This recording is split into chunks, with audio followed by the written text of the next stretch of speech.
All right, one passenger says it felt like hydroplaning in a car, but in a plane after a flight from Las Vegas to Baltimore slides off the tarmac.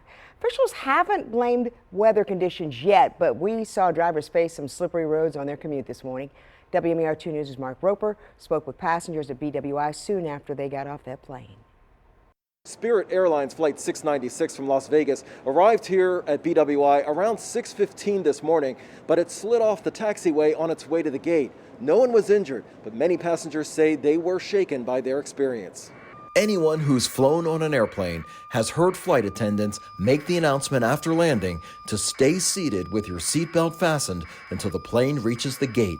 Early Thursday morning, travelers on a flight from Las Vegas to Baltimore found out why this plane didn't make it to the gate. It was just a sudden, abrupt stop that woke me up and scared me. We've been flying all night, so it was kind of a different experience. As airport fire and rescue crews arrive on the scene, Devin Burris from Las Vegas finds herself more curious than scared. Pretty run-of-the-mill flight until we landed, and there was a bit, as we were turning a corner, there was a bit of a jolt, and the whole flight just stopped all of a sudden, and I looked out, I was on the left side of the plane, I looked out the left side of the window, and we were in the grass. Spirit Airlines released a statement which reads, "After safely landing and entering the taxiway this morning, the nose wheel of Spirit Airlines Flight 696 slowly slid onto the grass while turning a corner and taxiing to the gate.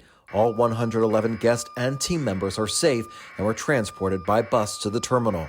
A terminal in which many passengers were anxious to get to, including Alexis Aquininoc from San Diego. The plane landed about 6:15 and we didn't get off until about 8:30.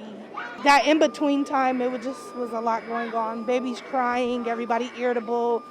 We've been on this plane all night. I mean, it was nerve-wracking realizing, when we were just sitting there for an hour, not hearing anything, nobody telling us what was going on or when we were gonna get off, when we were gonna get our bags or anything like that.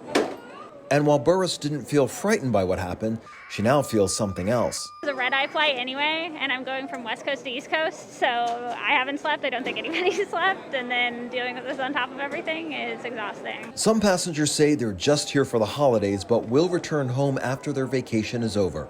So we asked Aquininoc if she would fly again after this. No, I don't think so. I'll Greyhound it back to California. At BWI Thurgood Marshall Airport, Mark Roper, WMAR2 News.